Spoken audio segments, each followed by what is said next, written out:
Hi, this is Rohit Chaudhary, third year MBBS student. आज हम discuss करने वाले हैं नीट के पेपर को अटेम्प्ट करने का सही मेथड। देखो, पेपर करने का मेथड बहुत ही ज्यादा इंपॉर्टेंट है। अगर तुम्हारा पूरा सिलेबस भी कंप्लीट है लेकिन तुम्हारे पास पेपर करने का सही मेथड नहीं है तो भी तुम्हारे सिलेक्शन के चांस कम ही है।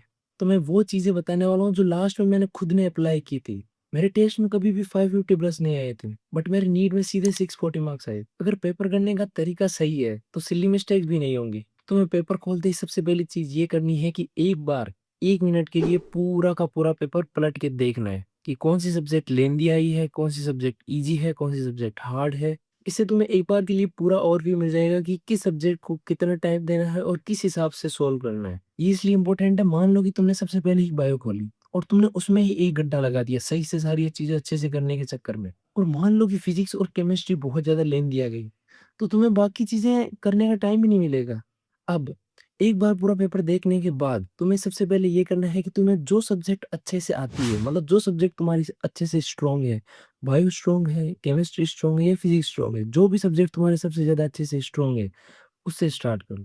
मैं सजेस्ट करूंगा कि तुम बायो से स्टार्ट करो। तुम्हें ये ट्राई करना है कि बायो में मैक्स टू मैक्स 40 मिनट से ज्यादा ना लगे। जैसे ही तुम बायो करोगे तुम्हें दो टाइप की क्वेश्चन मिलेंगे। एक जो बहुत ही ज्यादा छोटे होंगे और बिल्कुल फैक्चुअल और डायरेक्ट आंसर वाले होंगे। दूसरे टाइप के क्वेश्चन होंगे जो दिखने में बड़े लगते हैं, जैसे कि ट्रू फॉल्स, असर्शन रीजन, जो ऑप्शन ट्रू है उनको टिक करना, मतलब कुल मिला के दिखने में जो बड़े लगते हैं वो। तुम्हें सबसे पहले वो क्वेश्चन करना है जो दिखने में बहुत ही ज्यादा छोटे लगे, जिनके आंसर फैक्चुअल हो और डायरेक्ट हो। 30 से 40 क्वेश्चन मिनिमम बायो में ऐसे होते ही हैं जो बहुत ही ज्यादा शॉर्ट, फैक्चुअल और डायरेक्ट होते हैं। तुम्हें मैक्सिमम 10 मिनट लगेंगे उन सारे क्वेश्चनों को करने में, क्योंकि उनके एक तो पढ़ने में भी टाइम नहीं लगेगा और डायरेक्ट होंगे उनके आंसर। कई बार तुम्हारे साथ ऐसा होता होगा कि तुम जब पहली बार क्वेश्चन को देखते हो तुम्हें नहीं आता है, लेकिन जब तुम पूरा पेपर करने के बाद उस क्वेश्चन को देखते हो तो वो तुम्हें इजीली उस क्वेश्चन सोल्व हो जाता है या बहुत ही ज्यादा इजीली तुम्हारे दिमाग में आ जाता है। तो ऐसा इसलिए होता है कि जब तुम पेपर स्टार्ट करते हो तो तुम्हारा दिमाग फंक्शनल स्टेट में नहीं होता है, इतना इतना ज्यादा तेज वर्क नहीं कर रहा होता है, इतना ज्यादा फास्टली वर्क नहीं कर रहा होता है।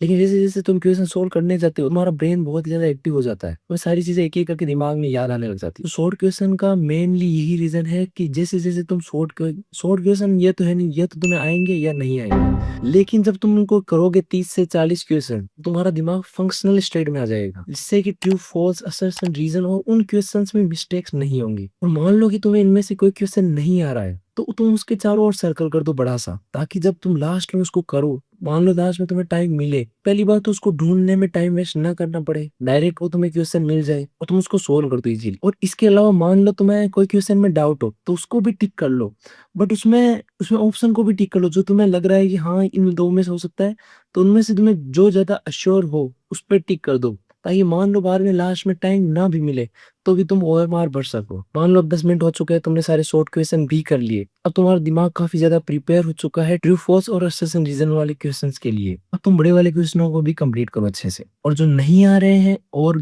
जिनमें डाउट है उन पे टिक कर लो। उसके बाद आओ केमिस्ट्री पे। केमिस्ट्री में भी सेम ऐसे ही करना है, लेकिन फिजिकल केमिस्ट्री और फिजिक्स में ध्यान रखो कि जब भी क्वेश्चन सोल्व करो तो जो लास्ट में रफ पेज या फिर जहाँ सोल्व करते हो उस पेज में जब भी क्वेश्चन को सोल्व करो तो उसका क्वेश्चन नंबर लगा दो, ताकि लास्ट में मान लो कि वो क्वेश्चन एक बार के लिए नहीं हुआ तो जब तुम उस क्वेश्चन को दोबारा करने के लिए आओ तो तुम्हें सारी कैलकुलेशन करी हुई मिले, ना कि तुम्हें दोबारा करनी पड़े, सारे फॉर्मूले मिल जाए वहीं पे ही। तो ये बहुत ही ज्यादा जरूरी है कि तुम जब भी फिजिकल केमिस्ट्री और फिजिक्स के क्वेश्चन सोल्व करो तो उनके ऊपर क्वेश्चन मार्क लगा दो कि कितने नंबर का क्वेश्चन है। और मान लो अगर तुम्हें कोई क्वेश्चन ना आए, मान लो कोई फिजिक्स का क्वेश्चन सोल्व करो, एक बार सोल्व किया नहीं हुआ, 2 बार सोल्व किया नहीं हुआ, तो उसको छोड़ दो, आगे बढ़ो, उसके बारे में इतना मत सोचो। अगर तुम उसमें ही उलझते जाओगे तो तुम्हारा टाइम वेस्ट होगा। टाइम मैनेजमेंट बहुत ही ज्यादा जरूरी है। मेरे साथ फिजिक्स में ऐसा हुआ था कि एक क्वेश्चन में मैंने 10 मिनट वेस्ट कर दिए थे।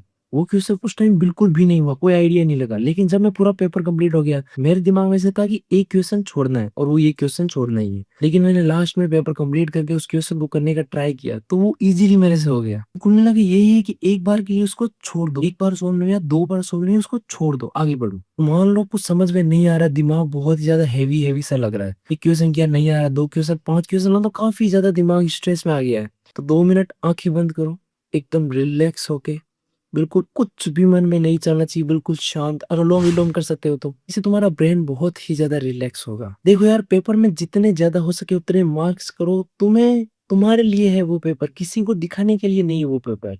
जितना ज़्यादा हो सके उतना ज़्यादा कैसे भी करके पूरा पेज में पेन से जो भी करना है करो। बट पेपर अच्छे से सॉल्व करो। एक चीज़ ये भी इम्पोर्टेंट है, ओएमआर कैसे बनना है। सही से ओएमआर बनना भी सबसे ज़्यादा ज़रूरी है। मैं तो सजेस्ट करूँगा कि तुम पेपर कंप्लीट होने के बाद ओएमआर करो और ओएमआर को 15 मिनट दो।